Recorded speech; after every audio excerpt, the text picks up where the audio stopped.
அனைவருக்கும் வணக்கம். நான் ராஜேஷ். ஒரு மேனுவல் கியர் கொண்ட காரை எப்படி டிரைவிங் பண்ணுறது அப்படிங்கிறத லைவாக பார்க்க போகிறோம்.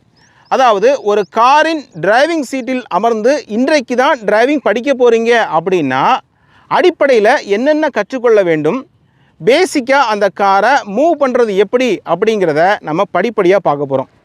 இந்த மாதிரி டிரைவிங் கற்றுக்கொள்வதற்கு முன்பாக நீங்கள் செய்ய வேண்டிய மிக முக்கியமான ஒரு விஷயம் இருக்குது. அது என்ன அப்படின்னா, நீங்கள் டிரைவிங் கற்றுக்கொள்வதற்கு முன்பு எல்எல்ஆர் அப்ளை பண்ண வேண்டும். லேர்னர்ஸ் லைசன்ஸ் ரெஜிஸ்ட்ரேஷன் அப்ளை பண்ணிட்டு தான் நீங்கள் என்ன பண்ணணும், டிரைவிங் கற்றுக்கொள்ள வேண்டும்.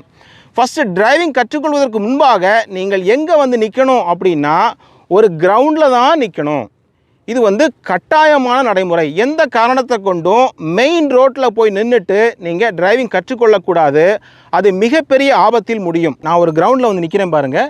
இந்த கிரவுண்டு பொறுத்தளவில் நல்ல ஒரு பெரிய ஒரு கிரவுண்டு தான். இந்த மாதிரி உங்கள் ஏரியாக்கள்லையும் ஒரு நல்ல ஒரு கிரவுண்டை நீங்கள் செலக்ட் பண்ணிக்கோங்க. எதற்காக நம்ம கிரவுண்டில் ஃபஸ்ட்டு டே நிற்கணும் அப்படின்னா, ரொம்ப ரிஸ்க்கு குறைவு அப்படின்னு சொல்வேன். ரொம்ப சேஃபும் கூட.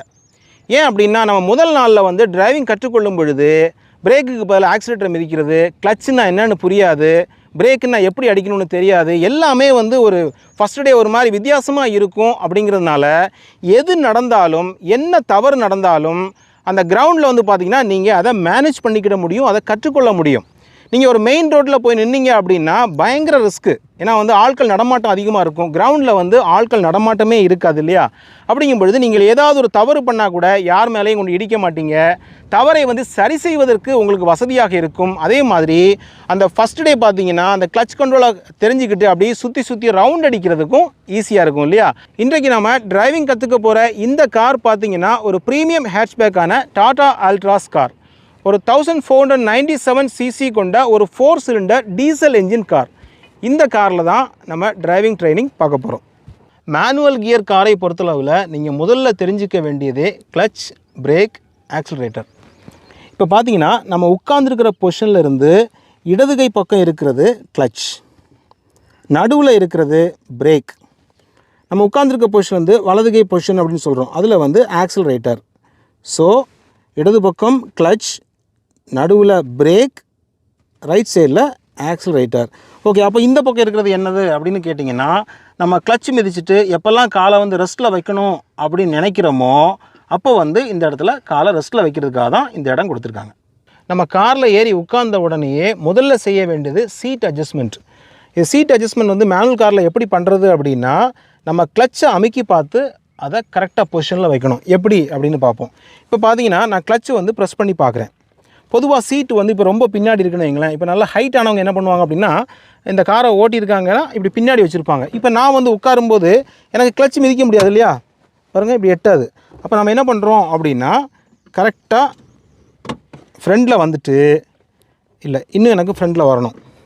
இந்த கிளச்சு ஃபுல்லாக உள்ளே போய் முட்டுறது வரைக்கும் நீங்கள் ப்ரெஸ் பண்ணி பார்க்கும் பொழுது உங்கள் கால் கரெக்டாக இருக்குது. எனக்கு ஈஸியாக இருக்குது, கால் பெயின்லாம் இல்லை. அதே மாதிரி முட்டு கரெக்டாக இருக்குது, கம்ஃபர்டபுளாக இருக்குங்கிற அந்த பொசிஷன் வந்த உடனே நீங்கள் என்ன பண்ணணும், அப்படி ஸ்டாப் பண்ணிக்கிடணும். ஓகே, எனக்கு இந்த பொசிஷன் கரெக்டாக இருக்குது.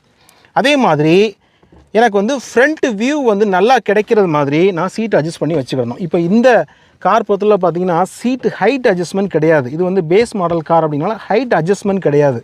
ஒருவேளை உங்களுக்கு ஹைட் தேவைப்பட்டால் ஏதாவது சின்னதாக ஒரு குஷன் வச்சுக்கிட வேண்டியிருக்கும். ஆனால் கொஞ்சம் அடுத்தடுத்த டாப் மாடலில் போகும்பொழுது நமக்கு ஹைட் அட்ஜஸ்ட்மெண்ட்ஸ் இருக்கும். ஸோ பெரும்பாலும் பார்த்தீங்கன்னா நீங்கள் கார் வாங்கும் பொழுது இந்த ஹைட் அட்ஜஸ்ட்மெண்ட் இருக்கிற மாதிரி வாங்கிறது ரொம்ப நல்லது அப்படின்னு சொல்லுவேன். ஓகே, இது எனக்கு கரெக்டாக இருக்குது. அப்போ நல்ல ஃப்ரண்ட் வியூவும் தெரியுது. எனக்கு கிளச் அமுக்கிட்டாலே இந்த கால் கரெக்டாக வந்துட்டாலே ஆட்டோமேட்டிக்காக பிரேக்குக்கும் ஆக்சிலேட்டருக்கும் கால் கம்ஃபர்டபுளாக இருக்கும். ஓகே, ஒரு பிகினராக ஆரம்பத்தில் டிரைவிங் கற்றுக்கொள்ளும் பொழுது வெறுங்காலில் டிரைவிங் கற்றுக்கொள்வது நல்லது தான். ஆனால் தொடர்ச்சியாக வெறுங்காலிலேயே டிரைவிங் பழகிடக்கூடாது. ஆரம்பத்தில் எதற்காக நம்ம வெறுங்காலில் டிரைவிங் கற்றுக்கொள்ளணும் அப்படின்னு சொல்கிறோம் அப்படின்னா, அந்த தொடுதல் உணர்வு அப்படிங்கிறது உங்களுக்கு ஃபீல் ஆகும். இப்போ நம்ம எக்ஸ்பீரியன்ஸ் நல்லா ஆன பிறகு நம்ம என்ன பண்ணுறோம், இப்போ நான்லாம் பார்த்திங்கன்னா எப்போவுமே ஷூஸ் போட்டு தான் ட்ரைவ் பண்ணுறேன். ஆனால் ஆரம்பத்தில் நம்ம அந்த தொடுதல் ஃபீலிங் அப்படின்னு சொல்கிறோம். இப்போ பாருங்கள், இந்த கிளச்சு நான் எவ்வளோ புஷ் பண்ணணும், எவ்வளவு ரிலீஸ் பண்ணணும் அப்படிங்கிறது இந்த காலில் வந்து எனக்கு ஃபீல் ஆகும். அதே மாதிரி பிரேக்லேயும் பார்த்தீங்க அப்படின்னா நான் எவ்வளவு வந்து டச் பண்ணணும், பிரேக்கை பொறுத்தவரை பொதுவாக நம்ம ஒரு விரல்லே வந்து பார்த்திங்கன்னா டச் பண்ணலாம், அந்தளவுக்கு சாஃப்டாக வந்து இருக்கும். ஸோ நம்ம தொடும் பொழுது எவ்வளோ தூரம் ப்ரெஸ் பண்ணணும் அப்படிங்கிறது வந்து தெரியும். இதே சமயத்தில் நம்ம செப்பல் போட்டிருந்தாலோ ஷூஸ் போட்டிருந்தாலோ அந்த தொடுதல் ஃபீல் வந்து நமக்கு வராது. அப்படிங்கிறதுனால தான் நம்ம என்ன பண்ணுறோம், கிளச்சுக்கும் சரி பிரேக் ஆக்சிலேட்டர்லாம் பார்த்தீங்கன்னா நம்ம ஃபஸ்ட்டில் கற்றுக்கொள்வது வரைக்கும் அந்த வெறுங்காலில் நீங்கள் அப்படி ட்ரை பண்ணுங்கள். ஆனால் தொடர்ச்சியாக வெறுங்காலில் டிரைவிங் பண்ணுறது நல்லது கிடையாது. என்ன காரணம் அப்படின்னா, நீங்கள் தொடர்ச்சியாக பண்ணிங்கன்னா சிலருக்கு ரப்பர் அல்லது அந்த மெட்டல் அலர்ஜி அப்படின்னு சொல்கிறோம், அதில் வந்து ஸ்கின் அலர்ஜி ஆகி காலுக்கடியில் புண்ணெல்லாம் வந்துடும். அப்படிங்கிறதுனாலையும் ஒரு காரை வந்து ஒன்றுக்கும் மேற்பட்டவர்கள் ட்ரைவ் பண்ணும்போது, இப்போ நான் ட்ரைவ் பண்ணி இன்னொருத்தர் ட்ரைவ் பண்ணுறேன்னா அவர் வந்து செருப்பு போட்டுட்டு வெளியேந்து எதையாவது மிதிச்சுட்டு வந்து அதே இடத்துல மிதிச்சிருப்பாங்க. ஸோ நாம் திரும்பியும் வந்து அதை மிதிக்கும் பொழுது நமக்கு இன்ஃபெக்ஷன் ஆக வாய்ப்பு உண்டு இல்லையா, அந்த கிருமிகள் மூலமாக இன்ஃபெக்ஷன் ஆயிரும். அப்படிங்கிறனால வெறுங்கால் டிரைவிங் எல்லாம் பார்த்தீங்கன்னா கொஞ்சம் நாளைக்கு மட்டும்தான், நல்ல ஃபீல் வந்த பிறகு மேக்ஸிமம் ஷூ போட்டு ட்ரைவ் பண்ணுறது ரெக்கமெண்டட் அப்படின்னு நான் சொல்வேன். ஓகே, இப்போ கியர்கள் எத்தனை இருக்குது, அது எப்படி வேலை செய்யுது அப்படின்னு பார்ப்போம். இந்த காரை பொறுத்தளவில் 5 forward gears, 1 reverse. First gear, second, third, fourth, fifth reverse gear. இப்போ நடுவில் தெரியுது பார்த்தீங்களா இந்த கோடு, இது வந்து நியூட்ரல். ஓகே, இப்போ இந்த காரில் வந்து நியூட்ரலை எப்படி தெரிஞ்சுக்கிறது அப்படின்னா, கியரை வந்து நீங்கள் ஷேக் பண்ணி பாருங்கள், லெஃப்ட் ரைட் வந்து ஷேக் பண்ணி பாருங்கள். ஓகே, பார்த்தீங்களா எவ்வளோ தூரம் போகுது பாருங்கள், லெஃப்ட் ரைட் இப்படி நீங்கள் பண்ணி பார்த்தீங்கன்னா நல்லா வந்து இந்த பக்கம் அந்த பக்கம் போச்சு அப்படின்னா அது நியூட்ரல், அதாவது கியரில் இருந்துச்சு அப்படின்னா இப்படி போகாது. ஓகே, இப்போ வந்து எப்போவுமே கியர்கள் பார்த்தீங்க அப்படின்னா நீங்கள் விட்ட உடனே எந்த ஒரு மேனுவல் காராக இருந்தாலும் இப்படி நீங்கள் விட்டுட்டிங்கன்னு வைங்களேன், விட்ட உடனே அது எந்த கியருக்கு போகிறதுக்கு ரெடியாக இருக்கும் அப்படின்னா தேர்டு கியர் போகிறதுக்கு தான் ரெடியாக இருக்கும். புரிஞ்சுக்கோங்க, தேர்டு ஃபோர்த்துக்கு தான் அது ரெடியாக இருக்கும். இப்போ நீங்கள் வேறு ஒன்றுமே செய்யாமல் இப்படி தள்ளி விட்டிங்கன்னா இது வந்து தேர்டு கியரில் போய் விழும். ஓகே, ஒன்றுமே செய்யாமல் அப்படி கீழே இழுத்து விட்டிங்கன்னா அது ஃபோர்த்து கியரில் போய் விழும். அப்போது நீங்கள் நல்லா புரிஞ்சுக்கிடணும், நீங்கள் வந்து கியரோட லிவர் எப்படி நிற்கும் பொழுது நியூட்ரலில் போட்டிங்கன்னா எப்படி நிற்கும், தேர்டுக்கும் ஃபோர்த்துக்கும் வந்து போகிற மாதிரி நிற்கும். அப்போ நீங்கள் ஃபஸ்ட்டு கியர் போடணும்னா என்ன செய்யணும் அப்படின்னா இப்படி லெஃப்ட். ஓகே, அதாவது இதில் ஒரு தடுப்பு இருக்கிறதாக நீங்கள் நினச்சிக்கோங்க, நினச்சிட்டு இப்படி லெஃப்டில் போட்டுட்டு மேலே போட்டிங்கன்னா அதுதான் ஃபஸ்ட்டு கியர். அப்படியே நீங்கள் வந்து கீழே ஒரு ஸ்டெப் விட்டிங்கன்னா அது நியூட்ரலுக்கு வந்துட்டு அப்படியே லெஃப்ட் கார்னர் போயிட்டு அப்படியே கீழே இழுத்து விட்டிங்கன்னா அது செகண்ட் கியர். அப்படியே பார்த்திங்கன்னா திருப்பி சென்டர் கொண்டு போயிட்டிங்கன்னா நியூட்ரல் வந்துருச்சா, நியூட்ரல் வந்துட்டால் இப்படி அசையும். ஓகே, அப்போது இப்போ எங்கே நிற்கிது, ஏற்கனவே நம்ம சொன்ன மாதிரி தேர்டுக்கு தயாராக நிற்கிது. ஓகே, அப்போது நம்ம ஸ்ட்ரைட்டாக போட்டால் தேர்டு, அப்படியே நம்ம ஒன்றும் பண்ணாமல் அப்படியே கீழே இழுத்து விட்டால் அது ஃபோர்த்து. ஓகே, அப்படியே வந்து நீங்கள் சென்டரில் நியூட்ரல் வந்துட்டு அப்படியே பார்த்தீங்கன்னா ரைட் சைடு நம்ம உட்காந்துருக்க பொசிஷனில் இருந்து இப்போ கையை வந்து வலது பக்கம் இப்படி தள்ளி விட்டுட்டு மேலே போட்டிங்கன்னா அது ஃபிஃப்த்து கியர். அதே மாதிரி நீங்கள் நியூட்ரல் வந்துட்டு அப்படியே ரைட்டில் தள்ளி விட்டுட்டு கீழே இழுத்து விட்டிங்கன்னா அது ரிவர்ஸ் கியர். இவ்வளோ தான், இதுதான் கியர் சிஸ்டம். அதே மாதிரி நீங்கள் காரை ஒரு இடத்துல பார்க் பண்ணிவிட்டு போகணும் அப்படிங்கும் பொழுது கண்டிப்பான முறையில் ஹேண்ட் பிரேக் போடணும். ஃபஸ்ட்டு ஹேண்ட் பிரேக் வந்து போட்டிருக்கு, அதே மாதிரி ஹேண்ட் பிரேக் போட்ட பிறகு ஃபஸ்ட்டு கியரில் போட்டுட்டு தான் நீங்கள் போகணும். அதற்கு என்ன காரணம் அப்படின்னா, ஒருவேளை நீங்கள் ஸ்லோப்பில் எங்கேயாவது வண்டி நிறுத்தியிருந்தால் கூட இந்த ஹேண்ட் பிரேக் ஃபெயிலியர் ஆனாலும் கூட இந்த ஃபஸ்ட்டு கியரில் கார் நிற்கும் பொழுது கார் உருண்டு போகாது, அதாவது கியர் பாக்ஸோட சப்போர்ட்டோட வண்டி உருளாமல் நின்று கொள்ளும். அப்படிங்கிறதுனால எந்த காரணத்தை கொண்டும் நியூட்ரலில் போட்டுட்டு நீங்கள் போகவே கூடாது. வண்டியை வந்து எங்கே நிப்பாட்டினாலும் சரி, ஒரு ஃப்ளாட் சர்ஃபேஸ் நிறுத்தினாலும் கூட ஃபஸ்ட்டு கியரில் போட்டுட்டு தான் நீங்கள் போகணும். அதாவது ஃபஸ்ட்டு ஹேண்ட் பிரேக், அடுத்தது ஃபஸ்ட்டு கியரில் போட்டு தான் போகணும். சிலர் கேட்கலாம் செகண்டில் போடலாமே இல்லை தேர்டில் போடலாமே அப்படின்னா அப்படி போடக்கூடாது. தேர்ட்லலாம் போட்டுட்டு போனீங்க அப்படின்னா வண்டி உருள்றதுக்கு வாய்ப்பு இருக்குது. அப்படின்னால ஃபஸ்ட்டு கியரில் தான் நீங்கள் போட்டு போகணும். அதே மாதிரி ஹேண்ட் பிரேக் போடுறது பார்த்தீங்க அப்படின்னா நீங்கள் இப்போ ஆனில் இருக்குல்ல, ஆஃப் அப்படிங்கிறது ப்ரெஸ் பண்ணிட்டு கீழே எடுத்துடணும். இப்போ எடுத்துகிட்டா ரிலீஸ் பண்ணிட்டோம் அப்படின்னு அர்த்தம், அதாவது ஹேண்ட் பிரேக் வந்து ஆஃப் பண்ணிட்டோம். அதே சமயத்தில் ஹேண்ட் பிரேக் வந்து போடணும் அப்படின்னா இதை அமுக்கிட்டுலாம் போடக்கூடாது, அப்படியே இழுத்து விடணும், இந்த சவுண்டு வரணும். பார்த்தீங்களா, ஒரு கை டைட்டு, அவ்வளோதான். பாருங்கள், அவ்வளோதான். போட்ட பிறகு உங்களுக்கு ரிலீஸ் பண்ணுறதுக்கு இந்த பட்டனை வந்து அமுக்கிட்டு ரிலீஸ் பண்ணணும். ஒருவேளை ரொம்ப டைட்டாக தெரிஞ்சால் லைட்டாக அப்படி தூக்கிட்டு இப்படி அமுக்கினீங்கன்னா ஈஸியாக அமுக்கணும். அமுக்கின பிறகு அப்படி ரிலீஸ் பண்ணிக்கலாம். இப்படி தான் ஹேண்ட் பிரேக் போடுற முறை. ஓகே, இப்போ கியர் சிஸ்டம் பற்றி பார்த்தீங்க. இப்போ காரை ஸ்டார்ட் பண்ணி மூவ் பண்ண போகிறோம். அதுக்கு முன்னாடி நம்ம செய்ய வேண்டிய மிக முக்கியமான ஒரு விஷயம் என்ன அப்படின்னா சீட் பெல்ட் மாட்டணும். ஓகே, சீட் பெல்ட் வந்து மாட்டிட்டேன். ஓகே, இப்போ வந்து காரை ஸ்டார்ட் பண்ண போகிறேன்.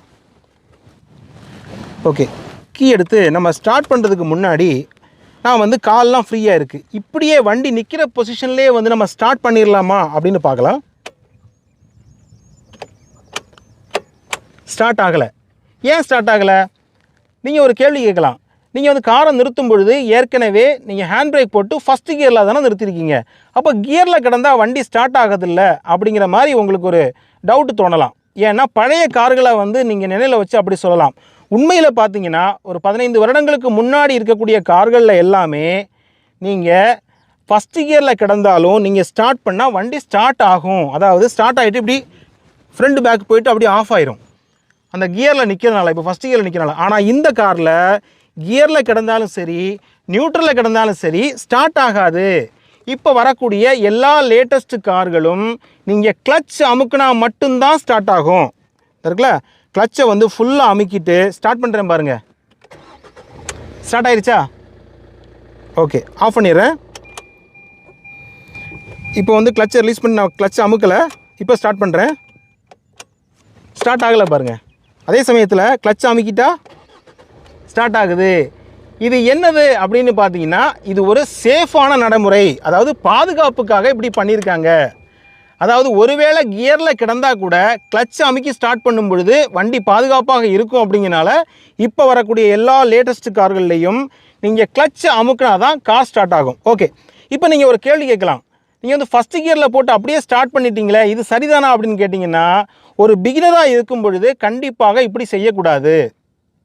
ஓகே, ஒரு பிகினராக இருக்கும்போது நீங்கள் என்ன செய்யணும் அப்படின்னா, ஃபஸ்ட்டு கியர்லேருந்து நியூட்ரல் போட்டுட்டு தான் நீங்கள் ஸ்டார்ட் பண்ணணும். இப்படி வாங்க, இப்போ வந்து ஃபஸ்ட்டு கியரில் கிடக்குல்ல, ஃபஸ்ட்டு கியரில் இருக்கிறத நம்ம என்ன பண்ணுறோம், நியூட்ரல் போட்டுட்டு இப்போ ஸ்டார்ட் பண்ண போகிறோம். கிளச் அமுக்காமல். இப்போ பாருங்கள், நியூட்ரல் போட்டிருந்தாலும் கிளச்சை அமுக்கிட்டு இப்போ பாருங்கள் ஸ்டார்ட் ஆகிட்டா. எதுக்காக இப்படி செய்கிறோம் அப்படின்னா, நியூட்ரல் போட்டுட்டு நம்ம ஹேண்ட் பிரேக் போட்டிருக்கோம்ல, நியூட்ரல் போட்டு ஸ்டார்ட் பண்ணும்பொழுது நீங்கள் ஒருவேளை பிகினிங் ஸ்டேஜில் கிளச்சிலேருந்து தெரியாமல் இப்படி டக்குன்னு இப்படி காலை எடுத்தால் கூட வண்டி போகாது. அப்படிங்கிறனால தான் இப்படித்தான் நீங்கள் செய்யணும். இதுதான் சேஃபான நடைமுறை. நீங்கள் நல்ல எக்ஸ்பீரியன்ஸ் ஆன பிறகு பார்த்தீங்க அப்படின்னா கியர்லேயே போட்டு நம்ம ஸ்டார்ட் பண்ணலாம், ஒன்றும் பிரச்சனை இல்லை. ஆனால் நீங்கள் பிகினிங் ஸ்டேஜில் இப்படி தான் ஸ்டார்ட் பண்ணணும். ரைட், இப்போ பார்த்தீங்கன்னா காரை நம்ம மூவ் பண்ண போகிறோம். மூவ் பண்ணுறதுக்கு முன்னாடி ஒரு விஷயம் தெரிஞ்சுக்கோங்க. இந்த வலது காலுக்கு முதல் நாள் வேலையே கொடுக்காதீர்கள். இந்த வலது கால் பார்த்தீங்க அப்படின்னா ஒன்லி ஃபார் பிரேக் அண்ட் ஆக்சலரேட்டருக்கு மட்டும்தான் உதவும். கிளச் பார்த்தீங்க அப்படின்னா இடது கால் மட்டும்தான் நீங்கள் யூஸ் பண்ணணும். எப்போவுமே நீங்கள் கிளச்சு வந்து இடது காலை வச்சு நீங்கள் பிரேக் அடிக்கவோ ஆக்சிலேட்டர் மிதிக்கவோ கூடாது. ஓகே, இடது கால் வந்து ஒன்லி ஃபார் கிளச்சுக்கு மட்டும்தான், வலது கால் வந்து பிரேக் அண்ட் ஆக்சிலேட்டர். ஆனால் முதல்ல பார்த்தீங்க அப்படின்னா முதல் ஒரு நாளைக்கு வலது காலுக்கு நீங்கள் வேலையே கொடுக்கக்கூடாது, ஃபுல்லாக ரெஸ்ட்லேயே வைக்கணும். வச்சுட்டு என்ன பண்ணணும்னா ஃபுல்லாக கிளச்சை அமுக்கிட்டு ஃபஸ்ட்டு கியர் போட போகிறேன். பார்த்தீங்களா, நான் முதல்ல சொல்லியிருந்தேன் சைடில் ஒரு தடுப்பு மாதிரி இருக்கும். இப்போ நியூட்ரலில் இருக்குது, சைடில் போயிட்டு மேலே போட்டால் ஃபஸ்ட்டு கியர் போட்டுட்டு அப்படியே வந்து வண்டியை மூவ் பண்ணோம்னா மூவ் பண்ணக்கூடாது. என்ன செய்யணும்னா நீங்கள் ஹேண்ட் பிரேக்கை ரிலீஸ் பண்ணி விடணும் இல்லையா. ஓகே, இப்போ வந்து நான் ஹேண்ட் பிரேக்கை ரிலீஸ் பண்ணிட்டேன். ஓகே, இப்போ என்ன செய்யணும் அப்படின்னா இந்த காலுக்கு வேலை கொடுக்காம இடது கால் இருக்குல்ல, இப்போ கிளச்சை ப்ரெஸ் பண்ணி வச்சுருக்குமா, இது என்ன செய்யணும்னா மெதுவாக அப்படியே விடணும். மெதுவாக விடணும். நல்லா புரிஞ்சுக்குங்க. இந்த பாருங்கள் மூவ் ஆகுது பாருங்கள், வண்டி மூவ் ஆகுது பாருங்கள், மூவ் ஆகுதா. ஓகே, வண்டி நிறுத்தணும் அப்படிங்கும்போது உள்ளே அமைக்கிறணும். உள்ளே அமைக்கிட்டால் வண்டி போகாது. அப்படியே வெளியே எடுத்துட்டிங்கன்னா இதை ஒரு பைட்டிங் பாயிண்ட் அப்படின்னு சொல்லுவோம். அதாவது ஒரு குறிப்பிட்ட இடத்துல வந்தவுடனே கார் வந்து மூவ் ஆக ஆரம்பிக்கும். மூவ் ஆகுது பாருங்கள். அதாவது கிளச்சை கொஞ்சம் ஃபுல்லாக ரிலீஸ் பண்ணிடக்கூடாது, கொஞ்சம் ரிலீஸ் பண்ண அது மூவ் ஆகும். இப்போ நீங்கள் நிறுத்தணும் அப்படின்னு நினைக்கும்போது என்ன பண்ணணும், உள்ளே அமைக்கிறணும். ஓகே, அப்போது நல்ல ஒரு விஷயம் புரிஞ்சுக்கோங்க. கார் வந்து போகணும்னு நினைக்கும் பொழுது கிளச்சை வந்து மெதுவாக ரிலீஸ் பண்ணுறீங்க. ஒரு ஆஃப் கிளச் அப்படி வந்த உடனேயே கார் வந்து அந்த பைட்டிங் பாயிண்ட் சொல்கிறோம் கரெக்டாக என்ன பண்ணும், அது மூவ் ஆக ஆரம்பிக்கும். சிலர் என்ன பண்ணுவாங்க அப்படின்னா இது ஃபஸ்ட்டு பிகினிங் ஸ்டேஜில் தெரியாமல் என்ன பண்ணிடுவாங்க, இப்படி காலை எடுத்துகிட்டு இப்படி எடுப்பாங்க. பார்த்தீங்களா, இப்படி எடுத்தால் ஆஃப் ஆயிரும் வண்டி. அப்போ நீங்கள் திருப்பி என்ன பண்ணணும், அதே மாதிரி ஸ்டார்ட் பண்ணிவிட்டு பாருங்கள், மறுபடியும் அப்படியே மெதுவாக கால் எடுத்திங்கன்னா அழகாக மூவ் ஆகுதா? ஓகே. ஆனால் பிகினிங் ஸ்டேஜில் இப்படி வராது. சிலர் ஒரு தப்பு பண்ணுவாங்க. என்ன பண்ணுவாங்க, இப்படி காலை இப்படி சடனாக அவங்களுக்கு கால் வந்து இப்படி உதறும். ஃபஸ்ட்டில் வந்து பார்த்திங்கன்னா நீங்கள் ரொம்ப பேனிக் ஆகக்கூடாது. முதல் நாள் அதாவது ஸ்டடி அப்படின்னு ரொம்ப ஈஸியானது. அதாவது டிரைவிங்க்கு மிகப்பெரிய தகுதி என்ன தெரியுமா? தைரியமோடும் தன்னம்பிக்கையோடும் சந்தோஷமாக வந்து ஈஸி. டிரைவிங் பண்ண ரொம்ப கஷ்டம்லாம் கிடையாது.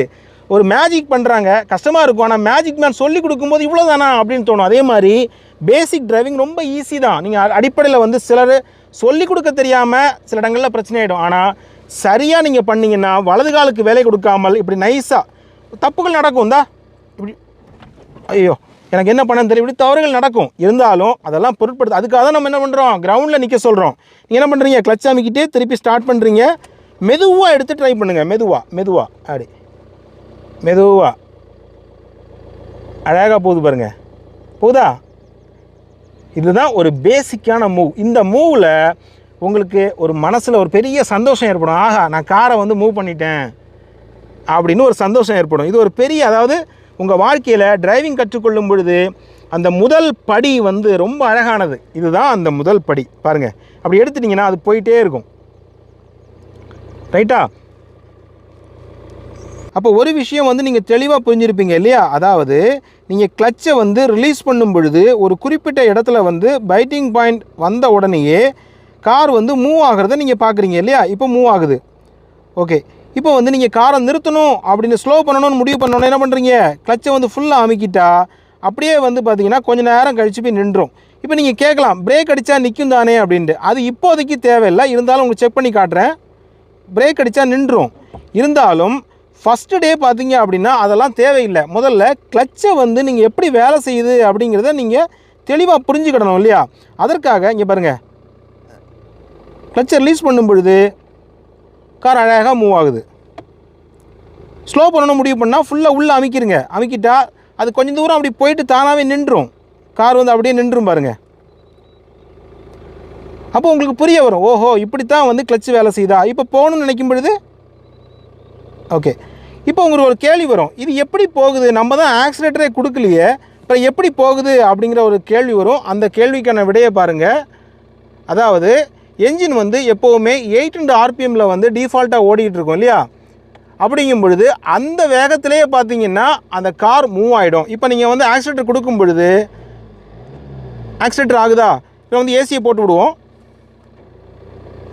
இப்போ பாருங்கள்,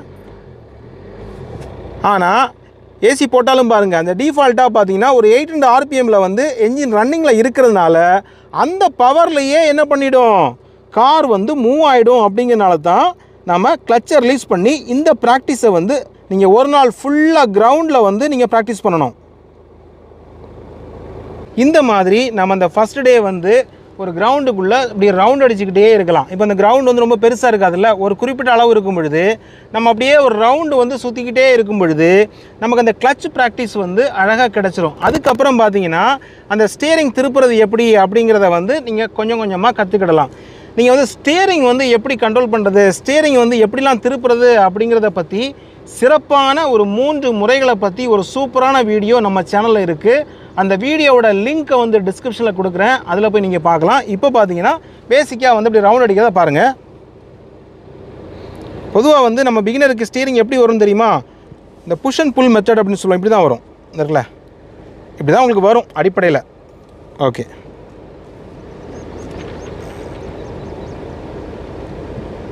இப்படியே வந்து கிரவுண்டில் சுற்ற வேண்டிதான். கொஞ்சம் ஸ்ட்ரைட்டாக இருந்தால் ஸ்ட்ரைட் போய்க்க வேண்டியதான். ஆனால் பாருங்கள், நான் வலது கால் வந்து வேலையே இல்லை. வலது கால் வந்து ஃப்ரீயாக தான் இருக்குது இல்லையா? வேலையே கிடையாது. அந்த கிளச்சில் மட்டும் லைட்டாக காலை எடுத்து அப்படியே ரவுண்ட் அடித்து பார்க்குறேன். இது வந்து டிரைவிங் அப்படிங்கிறது ஒரு எளிமையான நடைமுறை. இது ரொம்ப கஷ்டமாக நினச்சிங்கன்னா தான் கஷ்டம், எளிமையாக இருந்தால் ரொம்ப ஈஸி. அது அவ்வளோதான். அப்போ இப்போ உங்களுக்கு புரியுது, ஓஹோ இப்படித்தான் கார் மூவ் ஆகுது போல். அப்போ காரை ஸ்லோ பண்ணணும்னு நினைக்கும் போது கிளச்சை அமுக்கிட்டா அது கொஞ்சம் தூரம் போகும். ஆனால் கொஞ்சம் தூரம் போய் நின்றும் பாருங்கள். நின்றுட்டு அப்படி இறக்க இருந்தால் பின்னாடி வரும், அப்படி வரும். இப்போ நம்ம போகணும்னு நினச்சோன்னா கிளச்சை ரிலீஸ் பண்ணுங்கள். கரெக்டாக அந்த பைட்டிங் பாயிண்ட் வரும், அந்த இடத்துல வச்சு அப்படியே மூவ் பண்ணுங்கள். அதே மாதிரி ஸ்லோப்பில் வந்து பைட்டிங் பாயிண்ட் எப்படி வேலை செய்யும் அப்படிங்கிறத பற்றியும் நம்ம சேனலில் ஒரு வீடியோ இருக்குது, சூப்பரான வீடியோ. அது ஒரு ரேம்பில் விட்டு பண்ணியிருப்போம். அது வந்து பார்த்திங்கன்னா உங்களுக்கு இந்த கொடைக்கானல் மாதிரி ஹில்ஸ் போகும்போது ரொம்ப யூஸ்ஃபுல்லாக இருக்கும். அந்த வீடியோவோட லிங்க்கையும் நான் டிஸ்கிரிப்ஷனில் கொடுத்துட்றேன். அதையும் போய் நீங்கள் அதில் வீடியோவில் போய் பார்க்கலாம்.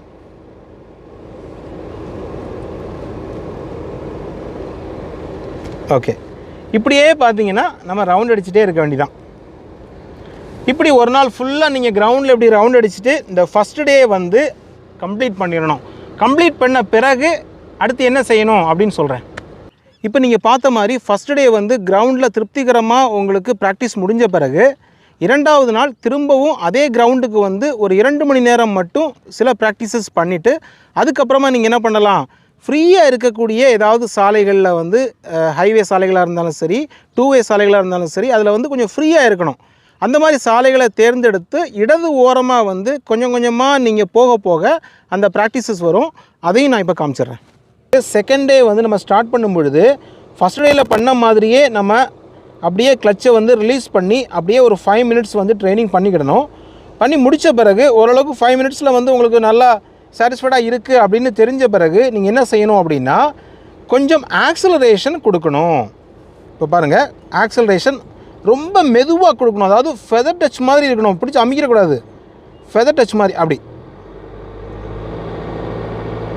அப்படியே கொடுக்கும் பொழுது இன்னும் கொஞ்சம் வேகம் போகிறத நம்ம பார்க்கலாம் இல்லையா. கொஞ்சம் வேகமாக போகிறதுக்கு ஏற்றாப்புல நம்ம என்ன பண்ணலாம், அப்படியே ஸ்டீரிங்கை திருப்பிட்டு இருக்குல்ல இப்படி பண்ணிக்கிடலாம். அப்போது முதல் நாளில் வந்து நமக்கு ஆக்சலரேஷன் எப்படி வந்துச்சு அப்படின்னு தெரியாது. இப்போ செகண்ட் டேயில் பார்த்தீங்கன்னா ஆக்சலரேஷன் வந்து இப்படி வேலை செய்யுமா, ஓகே இவ்வளோ ஃபோர்ஸ் இருக்கும் அப்படிங்கிறத வந்து நம்ம தெரிஞ்சுக்கிடலாம். ஓகே, ஆக்சலரேஷன் வந்து நீங்கள் உங்களுக்கு சரியாக வரல அப்படின்னா நீங்கள் என்ன செய்யணும்னா காரை வந்து நிறுத்திட்டு, அதாவது நியூட்ரல் போட்டு நிறுத்தணும். நியூட்ரல் போட்டு நிறுத்திட்டு ஹேண்ட் பிரேக் போட்டுட்டு ஆக்சலரேஷனோட அளவீடு உங்களுக்கு தெரியல அப்படின்னா கிளச்சில் கால் எடுத்துடலாம். நியூட்ரல் போட்டால் கிளச்சில் கால் எடுத்துடலாம் இல்லையா. நீங்கள் ஆக்சலரேஷன் பண்ணி பாருங்கள்தா, இப்படி ப்ரெஸ் பண்ணி பாருங்கள். பார்க்கும்பொழுது உங்களுக்கு எவ்வளோ ஆர்பிஎம் ஏறுது அப்படிங்கிறத கொஞ்சம் நேரம் அப்படியே ப்ராக்டிஸ் பண்ணி பாருங்கள். பார்த்தீங்களா, இப்படி உங்களுக்கு வந்து சடனாக இப்படி ரொம்ப அமைக்கிட்டிங்கன்னா ஐயோ ரொம்ப வந்துருச்சோ, பார்த்தீங்களா. ஸோ இந்த அளவீடை வந்து நீங்கள் கொஞ்சம் நேரம் ஒரு 5 மினிட்ஸ் அப்படியே ப்ராக்டிஸ் பண்ணி பாருங்கள். அதுக்கப்புறம் என்ன பண்ணணும்னா மறுபடியும் என்ன பண்ணணும் அப்படின்னா நம்ம ஃபஸ்ட்டு கியர் போட்டுட்டு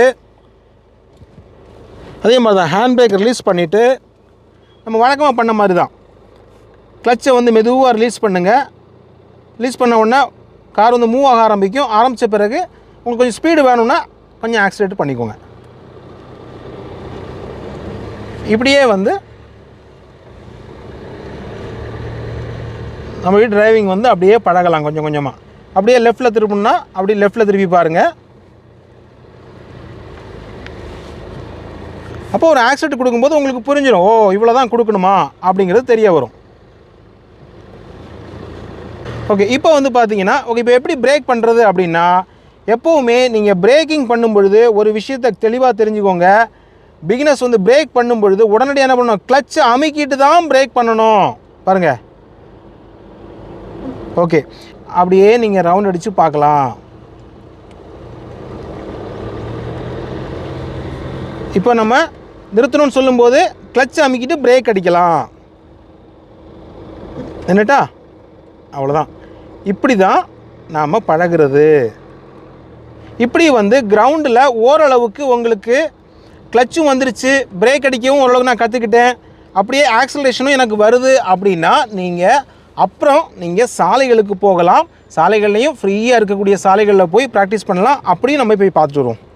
இந்த மாதிரி செகண்ட் டே வந்து நம்ம கிரவுண்டில் கொஞ்சம் ப்ராக்டிசஸ் முடிஞ்சு நம்ம ஓரளவுக்கு சாலைகளுக்கு போகலாம் அப்படின்னு ஒரு தைரியம் வந்த பிறகு நீங்கள் ரொம்ப டிராஃபிக் இல்லாத ஏதாவது ஒரு காலனி மாதிரி சாலைகள் இல்லை ஒரு மெயின் ரோட்டில் பார்த்தீங்கன்னா கொஞ்சம் அதிகமாக டிராஃபிக் இல்லாத இடத்த ரோட்டில் வந்து அப்படியே மெதுவாக இந்த ப்ராக்டிஸை வந்து கண்டினியூவாக பண்ணி பார்க்குறது நல்லது அப்படின்னு சொல்லுவேன். இப்போ நம்ம ட்ரை பண்ணலாம். அதை கிளச் அமைக்கிட்டு first gear, hand brake release பண்ணியாச்சு, ஹசார்டு வார்னிங் லைட் எடுத்து விட்டாச்சு. இப்போது அதே மாதிரி தான் நம்ம வந்து மெதுவாக கிளச்சை ரிலீஸ் பண்ணிவிட்டு அந்த ஃபஸ்ட் கியரில் தான் போக போகிறோம். ரிலீஸ் பண்ணிவிட்டு வண்டி மூவ் ஆன பிறகு தேவைப்பட்டால் கொஞ்சம் ஆக்சலரேஷன் கொடுத்துக்கலாம். அப்படியே மெதுவாக இந்த பார்த்திங்களா மெதுவாக ஆக்சிலேட்டர் வந்து தேவைப்பட்டால் கொடுக்கலாம். Rear view mirrors, side view மிரர்லாம் பார்த்திங்கன்னா நமக்கு நல்ல விசிபிள் இருக்கிற மாதிரி, நமக்கு வந்து பின்னாடி வர்ற வாகனங்கள் நல்லா தெரியுது அப்படிங்கிற மாதிரி வச்சுக்கிடணும்.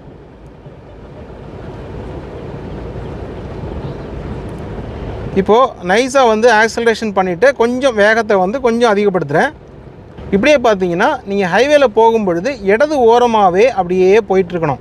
நீங்கள் எப்போவுமே தெரிஞ்சுக்கோங்க, நம்ம இந்தியாவில் நம்ம எந்த சாலையில் போனாலும் நமக்கான லேன் அப்படிங்கிறது இடதுபுறம் தான். அது வந்து ஒரு சிங்கிள் ரோடாக இருந்தால் கூட நம்ம மேக்ஸிமம் இடதுபுறம் தான் போயிட்டுருக்கணும். வலதுபுறத்தில் பார்த்தீங்க அப்படின்னா ஆப்போசிட்டில் வர்ற வாகனங்கள் வரும். அப்படிங்கிறனால எப்போவுமே அது ஆள் வந்து ஃப்ரீயாக இருந்தால் கூட அப்படியே லெஃப்ட்லேயே அப்படி போயிட்டுருக்கணும். நீங்கள் ஸ்பீடை அதிகப்படுத்தணும் அப்படின்னு நினைக்கும் பொழுது நீங்கள் என்ன பண்ணலாம், செகண்ட் கியர் போட்டு ட்ரை பண்ணலாம். ஆனால் ஒரு பிகினராக இருக்கும் பொழுது நீங்கள் என்ன செய்யணும்னா கிளச்சில் இருந்து உடனடியாக காலை ஃபுல்லாக எடுத்து நீங்கள் பழகாதீங்க. ஒரு பிகினராக இருக்கும் பொழுது கிளச்சு மேலே அப்படியே ஒரு டச் வச்சுக்கோங்க. அதை அமுக்கணும் அப்படிங்கிறது இல்லை, ஒரு டச் வந்து வச்சுக்கிட்டே இருக்கணும் நல்லா ப்ராக்டிஸ் ஆகிறது வரைக்கும். ஓகே, ஏன்னா எப்போ வந்து நீங்கள் சடனாக நிறுத்த வேண்டிய சூழ்நிலை இருக்கும் பொழுது, ஒரு பிரேக் அடிக்க வேண்டிய சூழ்நிலை இருக்கும் பொழுது உடனடியாக இப்போ பிரேக் அடிக்கணும்னு வைங்களேன், உடனடியாக கிளச்சு அமுக்கிட்டு நீங்கள் பிரேக் அடிக்கணும் இல்லையா. ஓகே, அதுக்கப்புறம் நம்ம பிரேக்லேருந்து கால் எடுத்து அப்படியே கிளச்சை ரிலீஸ் பண்ணிவிட்டு ஆக்சலரேஷன் பண்ணிங்க அப்படின்னா கார் வந்து மூவ் ஆக ஆரம்பிக்கும். ஓகே, இப்போ பிரேக் அடிக்கணும் அப்படின்னு நினைக்கும்போது என்ன பண்ணணும், கிளச் அமுக்கிட்டு பிரேக் அடிக்கணும். கிளச்சை அழுத்தாமல் நீங்கள் பிரேக் அடிச்சிங்கன்னா என்ஜின் வந்து ஆஃப் ஆகிடும். ஓகே, இப்படியே நான் வந்து போயிட்டுருக்கேன், ஃபஸ்ட்டில் போயிட்டுருக்கேன். இப்போ எனக்கு கொஞ்சம் ஸ்பீடு பத்தலை அப்படின்னு தெரிஞ்சதுன்னா கிளச் அமுக்கிட்டு அப்படியே நியூட்ரல் செகண்ட் கியர் போட்டுட்டு கிளச்சில் நைஸாக காலை எடுத்துகிட்டு நைஸாக ஆக்சலரேஷன் பண்ணுறேன். அவ்வளோதான். இந்த மாதிரி ஒரு சாலையில் வந்து பார்த்திங்கன்னா ஃபஸ்ட்டு செகண்டு மட்டும் அப்படியே ப்ராக்டிஸ் பண்ணிக்கிட்டே இருக்கணும். உங்களுக்கு கொஞ்சம் வேகம் வரணும் அப்படின்னு நினைக்கும் பொழுது ஒரு 3 நாள் 4 நாள் அப்படிலாம் போன பிறகு வேணால் நீங்கள் என்ன பண்ணலாம், ஒரு தேர்ட் கியர் போட்டு அப்படி ட்ரை பண்ணலாம். பட் ஒரு 2 days 3 days பார்த்தீங்கன்னா ஒரு செகண்ட் கியர்லேயே மூவ் பண்ணி பழகும் பொழுது உங்களுக்கு ஒரு கண்ட்ரோல் இருக்கும். அப்படிங்கிறனால இப்படியே பழகலாம். இப்போ பார்த்தீங்கன்னா கொஞ்சம் அப்படி ஒரு வண்டிகள் வரக்கூடிய ஒரு சாலையில் போயிட்டு நான் எப்படி பண்ணணும் அப்படின்னு சொல்கிறேன். இப்போ பார்த்தீங்கன்னா ஒரு 4-way ஹைவேல வந்து போயிட்டுருக்கோம். அப்படியே ஃபுல்லாக லெஃப்ட் லைனில் வந்து மெதுவாக ஃபஸ்ட்டு கியர் போட்டு போயிட்டுருக்கேன். இப்படி லெஃப்ட் லைனில் போயிட்டுருக்கும் பொழுது ஆட்டோமேட்டிக்காகவே பின்னாடி வர்றவங்க நம்ம வந்து ஓவர்டேக் பண்ணி போயிடுவாங்க இல்லையா.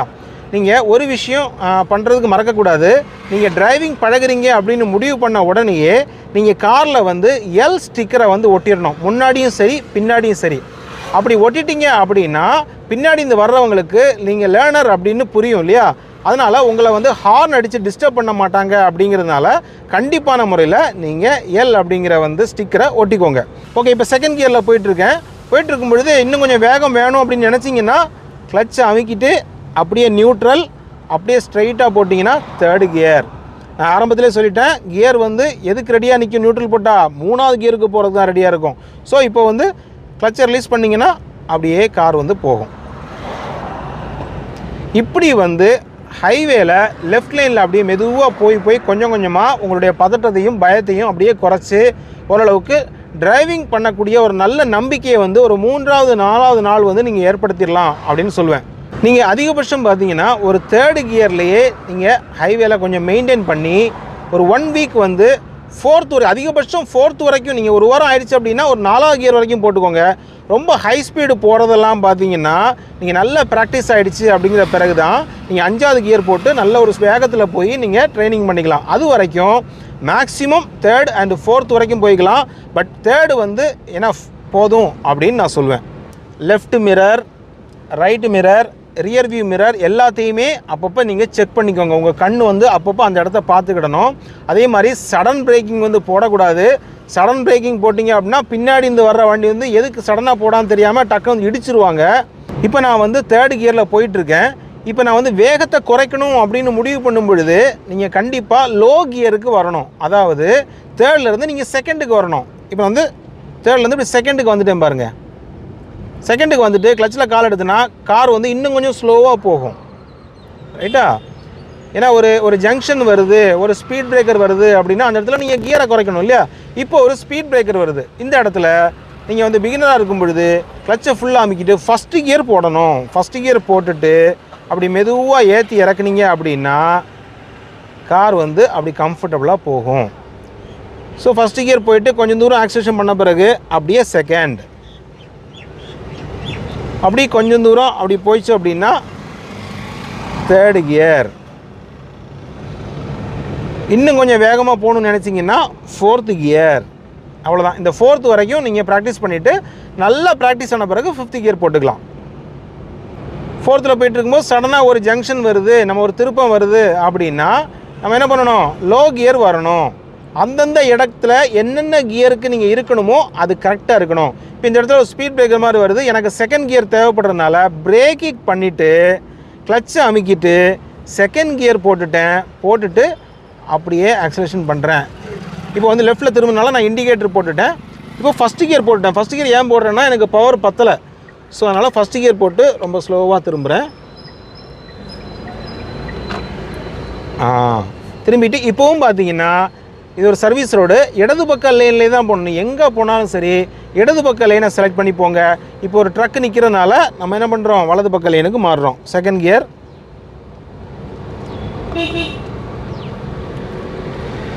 மறுபடியும் நம்ம என்ன பண்ணிடுறோம், அப்படி இடது பக்க லைனுக்கு வந்துட்டு மெதுவாக அப்படியே செகண்ட் கியர்லேயே போகிறோம்.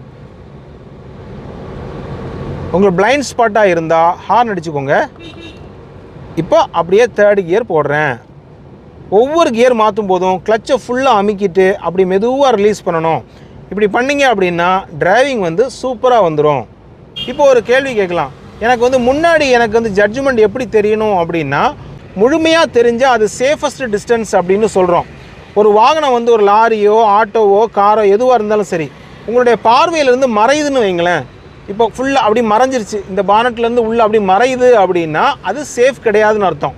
ஃபுல்லாக உங்களுக்கு தெரிஞ்சிருச்சு அப்படின்னா இந்த கார்லேருந்து 10 அடி தூரம் இருக்கும் அப்படிங்கிறது அளவீடு. அது எந்த வாகனமாக இருந்தாலும் சரி, ஒரு பைக்காக இருந்தாலும் சரி, அவங்களுடைய ஃபுல் டயர் இருக்குல்ல, டயர் வரைக்கும் உங்களுக்கு தெரிஞ்சுது அப்படின்னா அது முழு விஷன். தெரியல அப்படின்னா அது நீங்கள் இன்னும் நெருங்கிக்கிட்டு இருக்கீங்க அப்படின்னு அர்த்தம். இப்போ உதாரணத்துக்கு காட்டுறேன் பாருங்களேன். இப்போ இந்த பஸ் வந்து டயர் வரைக்கும் எனக்கு தெரியுது இல்லையா, டயர் வரைக்கும் தெரிஞ்சால் எனக்கு இங்கேருந்து 10 அடி தூரம் இருக்குது அப்படின்னு அர்த்தம். இன்னும் நான் ரொம்ப நெருங்கி இந்த பஸ் வந்து இந்த டயர்லாம் எனக்கு தெரியாமல் ரொம்ப நெருங்கி போகிறேன் அப்படின்னா நான் வந்து ரொம்ப நெருக்கிட்டேன், அது ரொம்ப ஆபத்தானது அப்படின்னு அர்த்தம். அவங்க சடனாக பிரேக்கிங் போட்டால் நம்மளால் பிரேக் அடிக்க முடியாமல் கொண்டு இடிச்சிரும். அப்படிங்கிறனால அந்த முழு உருவமும் நல்லா தெரியக்கூடியது தான் நம்மளுடைய சேஃபான டிஸ்டன்ஸ்.